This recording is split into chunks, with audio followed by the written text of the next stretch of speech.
साध संगत जी, बड़े प्यार और सत्कार से बोलिए जी। धन निरंकार जी, सदगुरु माता सुदीक्षा शबिंदर हरदेव जी महाराज की जय। निरंकारी राज माता गुरु बचन अवतार की जय। साध संगत जी, चैनल को सब्सक्राइब कर लीजिएगा साध संगत जी।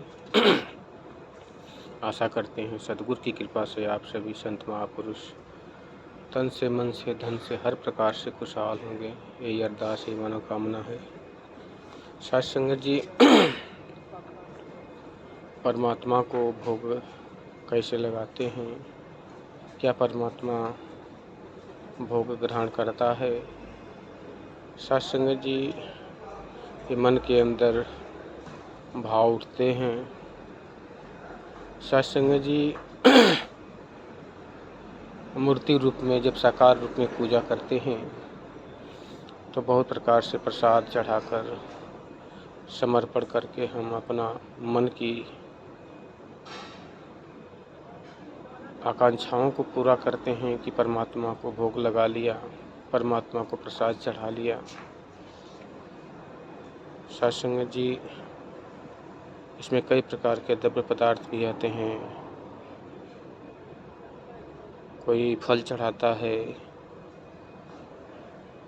कोई कुछ चढ़ाता है, कोई चूरन चढ़ाता है, कोई नारियल चुनरी चढ़ाता है, बहुत सारे चढ़ावा चढ़ाते हैं साध संगत जी। लेकिन वास्तविक में देखा जाए, परमात्मा निराकार रूप में जिस है साध संगत जी, ये खाता पीता नहीं है।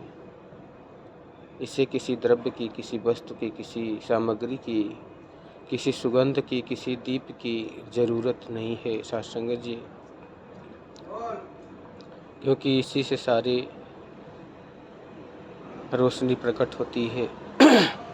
और इसके आगे हम अगर आरती और दीप दिखाते हैं साध संगत जी, तो एक तरह से हास्यपद ही महसूस होता है। सुगंध भी, खुशबू भी इसी से प्रकट होती है। तो इसके खुशबू कैसे दिखाएं साध संगत जी? सारे रंग, सारे प्रकाश, सब कुछ इसी से प्रकट है साध संगत जी। कहते हैं कि एको ब्रह्म द्वितीयो नास्ति, जैसा कि कहा भी गया है अवतार बाड़ी में साध संगत जी की, एक न भूला दो न भूले, भूले सब ही जाते हैं। नामे की पहचान नहीं है, नाम की रट लगाते हैं। मन के कहने पर निज बुद्धि उल्टी राह लगा बैठा। भांति भांति के गढ़ के प्रतिमा कई भगवान बना बैठा। जिसने सूरज चाँद दिखाया, जिसने सूरज चाँद बनाया, उसको दीप दिखाते हैं। सर्व सुगंधित दाता आगे जा जा धूप जलाता है। कर्म कांड के अंधियारी में बिल्कुल अंधा खाता है। उसको भोग लगाए मूर्ख जो सब जग का दाता है। प्रभु मिलन के हवा में है महल बनाए, और सपनों की नींवों पर कहें अवतार दया कर स्वामी इस जग के सब जीवों पर। साध संगत जी, ये बीच की कड़ी तो एक उदास भूल जा रहा है। तो साध संगत जी, ये परमात्मा निराकार ब्रह्म है, अडोल है, अविनाशी है, अखंड है, अनंत है, असीम है। इसका कोई अंत नहीं, इसका कोई रूप रंग नहीं, इसका कोई आकार नहीं। ये कभी आता जाता नहीं, ना ही इसे भोजन, ना ही किसी सामग्री, ना ही किसी वस्तु, ना ही किसी पूजा की ज़रूरत है। अगर ज़रूरत है साध संगत जी, तो हमें इस जीव को ज़रूरत है इसकी। अगर कोई इसकी पूजा करे, भोग लगाए ना लगाए, स्तुति करे, वंदन करे ना करे, गाली दे, साध संगत जी ये अपना विरुद्ध निभाता है। अपनी कर्तव्य जो इसकी जिम्मेदारी में है, उस माता पिता की तरह अपना फर्ज पूरा करता है। जैसे एक माता पिता, बच्चा चाहे कितना भी खराब क्यों न हो, लेकिन माता अपने दुग्धपान, नहलाना धुलाना, हर प्रकार की सेवाएं बच्चे को प्रदान करती है। निस्वार्थ उसी प्रकार परमात्मा भी साथ संगत जी हर बंदे को, हर जीव को धूप, अग्नि, जल, प्रकाश, वायु जो भी उसे आवश्यकता है प्रदान करता है साथ संगत जी।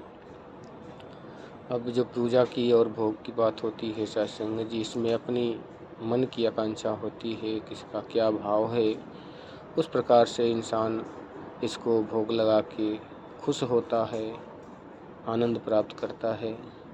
ये सभी का अपना अपना मन के हिसाब से जो भी क्रियाएं होती हैं सभी को मुबारक है साथ संगत जी। लेकिन जो वास्तविक है साथ संगत जी, वो परमात्मा जो ये अंग है, विराजमान है, इसको किसी वस्तु की, किसी द्रव्य की किसी ज़रूरत नहीं साथ संगत जी। उदाहरण के तौर पे देखें साथ संगत जी, तो जब कुरुक्षेत्र के मैदान में साथ संगत जी भगवान श्री कृष्ण ने अपना वास्तविक रूप दिखाया, विराट स्वरूप, वहाँ दोनों तरफ से 18 अक्षौड़ी सेना खड़ी है साथ संगत जी। सीमित जगह भी है, इतना विराट स्वरूप कि अर्जुन देख के भयभीत हो रहा है साथ संगत जी। तो साथ संगत जी ना तो वहाँ पे धूप, ना ही कोई चढ़ावा, ना ही कोई कर्मकांड, ना ही कोई पूजा की सामग्री, ना ही कोई फूल, कोई भी सामग्री नहीं है साथ संगत जी। और भी देखें तो हिरण्यकश्यप के जब मारने के लिए भगवान नरसिंह का रूप धारण करते हैं साथ संगत जी, तो वहाँ भी कोई पूजा की सामग्री नहीं है साथ संगत जी। इसे किसी वस्तु की ज़रूरत नहीं है, ये संपूर्ण है, अपने आप में पूर्ण है, इसको किसी की आवश्यकता नहीं। चाहे कोई इसकी वंदन करे, पूजा करे, ना करे, इसको कोई प्रभाव नहीं पड़ता। जीव को अपनी स्वतंत्रता, अपना आनंद, अपनी मुक्ति के लिए इसका भजन, प्रार्थना, पूजन करना पड़ता है साथ संगत जी। जैसे जो इसका पूजन अर्चन करता है उसको उसी कर्म के हिसाब से उसको आनंद और मुक्ति प्राप्त होती है साथ संगत जी। सदगुरु बाबा हरदेव सिंह जी महाराज ने इसे जन जन में दिखाने की जो प्रयत्न किया साथ संगत जी, समागम रच के, सत्संग रच के, गांव गांव, गली गली माइक द्वारा आवाज़ लगा कर कि हर इंसान इसको देख के अपने जीवन को धन्य कर ले। जैसा कि शास्त्रों में भी लिखा है साथ संगत जी कि जब तक जीवात्मा इस निराकार ब्रह्म का दीदार दर्शन नहीं कर लेती तब तक इसके इस 84 लाख के आवागमन से मुक्ति नहीं हो सकती साथ संगत जी। और इस जहाँ से जब ये आत्मा निकलती है तो साथ संगत जी बिना प्रभु परमात्मा को जाने अगर मानव जीवन पाकर नहीं देखा, नहीं जाना, तो कहते हैं कि अपनी ही हाथों अपनी ही आत्मा का गला घोट दिया साथ संगत जी। तो साथ संगत जी अवसर भी है, मानव तन भी मिला है, सदगुरु भी मिला है और निरंकार भी है साथ संगत जी। इसको अंग संग जान के, देख के अपने इस जीवन में पूर्ण भक्ति करते हुए अपने जीवन को समर्थ, संपूर्ण और आनंदित बनाते हुए अपने मोक्ष को प्राप्त कर लेना है साथ संगत जी। दास अपनी वाणी को विराम देते हुए आप जी के चरणों में बार बार क्षमा याचक है कि भोग लगाना परमात्मा को अपना आनंद है। परमात्मा भोग लगाने से न खुश होता है, न नाराज होता है, न ये खाता है, न पीता है, न आता है, न जाता है साथ संगत जी। सतगुरु माता सुदीक्षा सविंदर हरदेव जी महाराज के चरणों में जुड़कर इसको आज भी तत्काल जाना जा सकता है साथ संगत जी। प्यार से कहिए धन्यकार जी।